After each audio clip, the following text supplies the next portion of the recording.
Excuse me. Welcome back to House Healthcare. We are hearing Rep. Donahue's amendment on S37 that we had started earlier today. And so for a reminder to everyone, it is in section 6, and it is adding after the effects of abortion, the language that's listed in the calendar.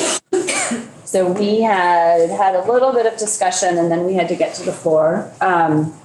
So when we left here, and what I was going to say had we kept going, was that I remember us having this conversation. This question was asked when we were taking testimony of, well, what happens if there is an FDA-approved drug that was found to do this or something else. So I reached out to Lauren Lehman and Lauren Hibbert, and we can post it. I forgot to tell you that. I apologize, Claire. So I'll just read it. Lauren Hibbert. I'm sorry, did you send it to our ledge email? Yes. It was House Healthcare email. 43 p.m. Thank you. I just said to her, hi, the blow has been offered for amendment. I know we talked about this in committee, but wasn't sure if it was Jen that commented or if OPR had an opinion. The drug is determined someday in the future to do reversals in quotes. Would our original language prevent those drugs from being used? Lauren Hibbert, who is the Secretary of State's office, said this changes the purpose of that provision completely and seems to provide a legitimate basis for a provider to offer an abortion reversal medication. The inclusion of the prohibition was intended to prevent providers from deceiving patients, encouraging them to believe medication abortion reversal is possible. The amendment to the language legitimizes abortion reversal medications as something that could be consistent with existing standards of care. It would be more protective of the public to eliminate this addition to 1298 entirely, rather than accept this amendment. And then Lauren Lehman, who is with Office of Professional Regulation, says the original language would not prevent using such drugs should they one day be found to be safe and effective. As Laura noted, the proposed section is intended to protect against deceptive behaviors. If one day such a medication exists and becomes the standard practice for healthcare providers, the medication would not just be purported to reverse abortions, it would actually reverse abortions. In turn, providing or claiming to provide the medication would not constitute unprofessional conduct under the original language. All that said, the Supreme Court's decision this week and the lower court's decision regarding the recent filed by the makers of mifepristone against the FDA may provide guidance on what states are permitted to do via these specific medications. The original provision here may get entangled in that net. The law could be amended should that come to pass. And so I think, before us, we're hearing from OPR, who originally asked us to include this language, that it would go against what we had made as a policy, which was we didn't want Vermonters to be deceived as to what is available to them today, and that if there is eventually a drug that used, this language would not prevent that from being used, nor that would be professional conduct. So that was a lot. Yeah, so I fully support and understand wanting to prevent deceptive behaviors. I thought that was already considered just in general, not choosing one specific unethical practice, but I thought deceptive behaviors was unprofessional conduct. So my concern was about, this specific, focused, narrow exception and what that might lead people to think in terms of future evidence-based practice. You read that quickly. I don't have it in front of you. I thought that was part of it saying it'd be better to just not include it. I don't think it would be more. I don't think it would be better, but it is a policy option that we could do. Yeah. No. Here. What's a policy option? That's Laura. Striking the whole thing if we wanted to. versus amending It it. would be more protective of the public to eliminate this addition to 129 entirely and get at the deceptive practice by alleging the provision of inaccurate information to patients rather than accept this amendment. That was Lauren Hibbert. So what she's saying, just if I can, it's a clarity question for anyone who can answer it between you and Ann or anyone. Was Lauren saying, like, if there was ranked choice voting here, is she saying that like number one would be She's not, remove it and it's she's not here. well, I'm trying to make sense of what she said because the way you just read it was that it would be, is it less harmful? Rather than to strike accept it? the amendment, it would be better to remove. That's what I was getting at. Accept the amendment. Ranked choice. She's not saying get rid of the strike it. She's saying it would be better to strike it than And But accept. if you had to rank the choices though, it would, striking it would come before the Donahue amendment is what she's saying. That's what I'm trying to clarify. Right. But she didn't say she didn't say we should change it either. No, she, Yeah, okay. That's what I was getting Just at. said that, if you struck it, you would, that's what I was just saying before. Yeah. You could get at the deceptive practice by alleging Yeah. provision of inaccurate information, which is, deceptive practices are unprofessional, which is what I was looking at and trying to balance off what that was saying. so committee thoughts, discussion, Art?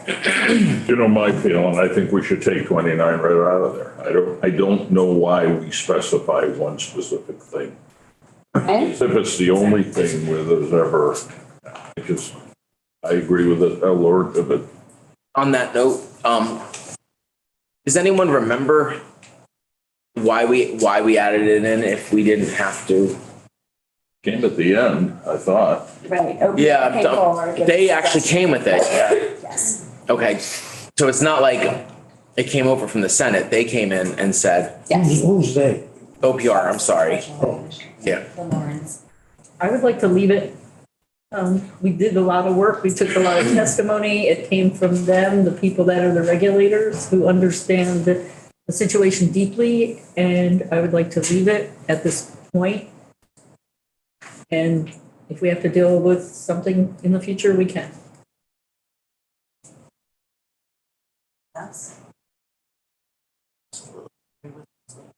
You say that louder. I absolutely agree.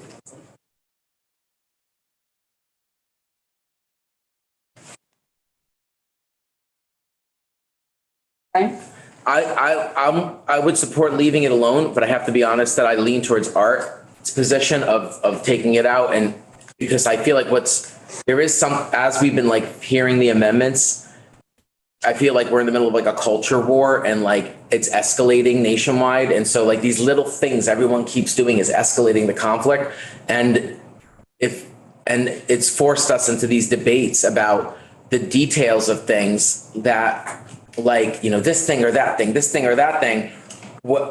Then I step back and I'm like, well, we're debating that, but under existing law, we don't really have to change anything because we're already protected in this case from like a deceptive practice. However, OPR did come to us. And so that's why I lean to, you know what I mean? Like, and we took all that testimony, but in my heart, I lean towards Art's position of like, if it's already protected, why would we? And I am sympathetic to the whole why are we saying one thing and not another? But I do hear the argument that reproductive rights and gender-affirming healthcare are under attack. It's a very real thing for many people. So it has put us on the defense. And that's what this is. It's a shield. It's a defense. So I don't know. I just wanted to put it out there that like I'm sympathetic, but at the same time, I see why people want to do it. So for me, I agree with Leslie and Alyssa. We did take testimony in this. OPR did come forward. And we have received a lot of information, emails from people who really believe this is a thing.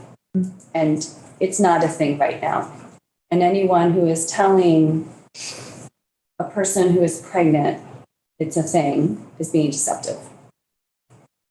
So that's my choice for leaving it. Pregnant? I thought this was, So this is this if is different. This is, if you want, it's, yeah, To- so right. you want more, be pregnant. right, but I mean, you have to be pregnant, right? To reverse. To reverse the point, yeah. Just to be clear, this memo, I have the memo here, came from Lauren Hibbard, but it was a request by Planned Parenthood, so clear. It was. Parenthood request, I have it right here. So this wasn't an issue till they sent this to Lauren Hibbard, now it gets in our bill, which I find, I don't like it at all. So OPR would not put it forward just because someone asked for it. Well, looks like they did.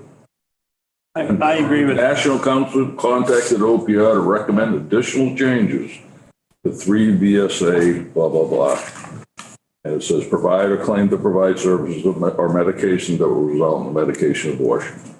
So it's right here. It is right there. OPR provided that right there. That doesn't mean they would bring it forward unless they felt it was appropriate to bring forward. All right. I'll just remind everyone that Planned Parenthood is actual licensed medical providers. Yeah, I just feel like in this current climate of escalated climate, emotions are high and I'm worried about people getting hurt and people, and misinformation can go a long way. So I'm going to support the committee's original decision, but I'm doing it with acknowledgement that there's a bigger issue here that once we're past this as a society, we have to step back and look at, like, how are we going to de-escalate this conflict and not keep taking actions to escalate it nationally, because I feel like one person does one thing, another does, there's reaction. If this keeps up, where are we headed, I agree. If we include Ann's amendment, it would give it some balance. It would give it some sort of balance. It would be far preferable, I know and I can only speak to the amendment, to have some balance in the thing. You ready for a vote? We're voting on the Donahue amendment. Yes. Yeah. And just to be clear, the Donahue Amendment replaces the language with that language we saw Well, earlier. Adds to it. Oh my God, it adds to it. It doesn't strike it though.